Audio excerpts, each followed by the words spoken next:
امریکی صدر ٹرمپ اسلام آباد مذاکرات سے پر امید، میڈیا سے گفتگو میں کہا کوئی کھیل نہیں ہو رہا، ہم ایران سے سنجیدہ ڈیل کر رہے ہیں، جلد بازی میں کوئی برا معاہدہ نہیں کریں گے، ایران کے ساتھ ہماری ڈیل اوباما کے معاہدے سے کہیں بہتر ہوگی، جنگ بندی کی مدت آج ختم، مزید توسیع کا امکان بہت کم ہے، ڈیل نہ ہونے کی صورت میں جنگ یقینی ہے، پھر بہت سارے بم پھٹنا شروع ہو جائیں گے۔ ایران کی اسلام آباد مذاکرات میں شرکت کے سوال پر ٹرمپ نے کہا کہ مجھے نہیں معلوم، انہیں وہاں ہونا چاہیے، میں نے وہاں ہونے پر اتفاق کیا تھا، امریکہ ایران مذاکرات میں بریک تھرو ہوا تو ایرانی قیادت سے ملاقات کرنا چاہوں گا، مجھے کوئی اعتراض نہیں، ایران میں کچھ اچھے لوگ بھی ہیں جن سے بات چیت کر رہے ہیں، ایران کی نئی قیادت سمجھداری دکھائے تو ان کا مستقبل خوشحال ہو سکتا ہے۔ اسرائیل نے مجھے ایران کے خلاف جنگ میں نہیں دھکیلا، میرا شروع دن سے موقف تھا کہ ایران ایٹمی ہتھیار نہ بنائے، میڈیا اور ماہرین کی 90% باتیں جھوٹی من گھڑت ہیں، اپنا ہرمز کی ناکہ بندی معاہدے تک برقرار رکھی جائے گی۔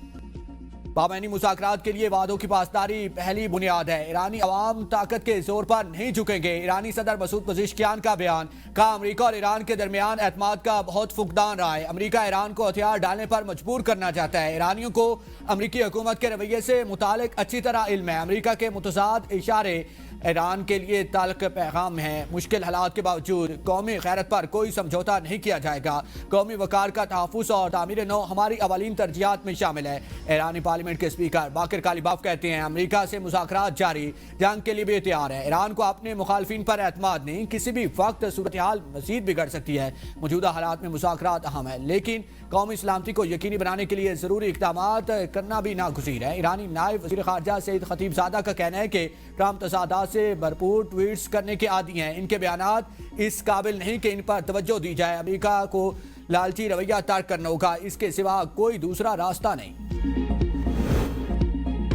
امریکی ناکہ بندی مذاکرات میں رکاوٹ ہے، ناکہ بندی ختم ہو تو مذاکرات میں شرکت کریں گے، ترجمان ایرانی وزارت خارجہ اسماعیل بقائی کہتے ہیں پاکستان امن کے لیے اپنا کردار ادا کیا مگر امریکہ پر اعتماد نہیں، امریکہ نے ثابت کر دیا وہ سفارتی عمل کو آگے بڑھانے میں سنجیدہ نہیں، امریکہ نے جارحانہ اقدام کیے، جنگ بندی کی خلاف ورزیاں کی، پاکستان کو امریکی خلاف ورزیوں سے آگاہ کر دیا، اگر امریکہ اور اسرائیل جنگ شروع کرنا چاہتے ہیں تو ہم تیار ہیں، پاکستانی ثالثی کار کو بتا دیا ہے کہ امریکہ کا موقف اور مطالبات بدلتے رہتے ہیں جو بات چیت کی راہ میں رکاوٹ ہے، امریکہ مثبت اقدامات کی بجائے الزام تراشیوں میں مصروف ہے، جنگ بندی کی خلاف ورزیوں کا الزام بھی ہم پر ڈالنے کی کوشش کی، واشنگٹن کی سفارتکاری غیر مستقل اور الزامات پر مبنی ہے، اپنا ہرمز میں جو کچھ ہو رہا ہے اس کے ذمہ دار امریکہ اور اسرائیل ہیں، امریکی افواج کی جانب سے کسی بھی احمقانہ اقدام کا ایرانی افواج جواب دیں گی، روس اور چین کے ذمہ دارانہ موقف کے لیے ان کے شکر گزار ہیں۔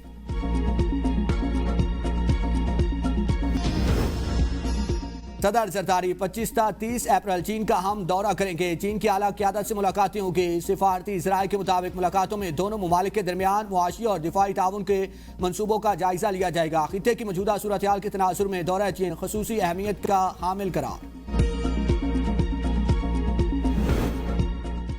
گلگت بلتستان کی مجلس قانون ساز کے عام انتخابات کے لیے نون لیگ پارلیمانی بورڈ کا اجلاس، 23 رکنی پارلیمانی بورڈ کی صدارت نواز شریف نے کی، پارلیمانی بورڈ گلگت بلتستان کے عام انتخابات کے لیے پارٹی کے موزوں امیدواروں کا چناؤ، وزیر اعظم شہباز شریف، اسحاق ڈار، وزیر اعلیٰ مریم نواز اور دیگر پارٹی رہنماؤں نے اجلاس کے لیے آمد پر نواز شریف کا استقبال کیا۔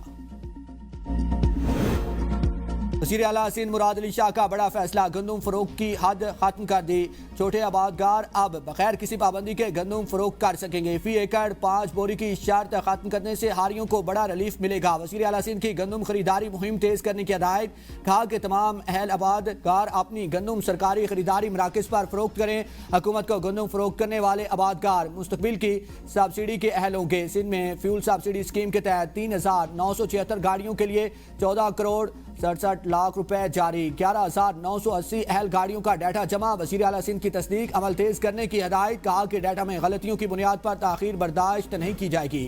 خیبر پختونخوا اسمبلی کی اسلام آباد امن مذاکرات کی حمایت میں قرارداد متفقہ طور پر منظور، اپوزیشن اور حکومت کی پیش کردہ قرارداد میں امن، استحکام، علاقائی تعاون پر زور، پی ٹی آئی حکومت میں دعا عمل میں پاکستان کے کردار کو سراہا گیا، کرتارپور راہداری کو تاریخی اقدام قرار دیا گیا، قرارداد میں اسلام آباد میں امن مذاکرات ہی پائیدار امن کا واحد راستہ قرار دیا گیا، وزیر اعلیٰ سہیل افریدی کی زیر صدارت شعبہ تعلیم میں اصلاحات پر اجلاس، شرح خواندگی میں اضافے کے لیے دور افتادہ علاقوں میں کمیونٹی اسکولز کے قیام کی تجویز، ڈبل شفٹ اسکولز پروگرام میں توسیع IT اور AI کورسز کے اجراء سے اتفاق وزیر اعلیٰ کی انٹر ڈسپلنری ریسرچ سینٹر کے لیے 50 کروڑ روپے جاری کرنے کی ہدایت کہا کہ کوشش ہے کہ ایک بھی بچہ تعلیم کے بنیادی حق سے محروم نہ رہے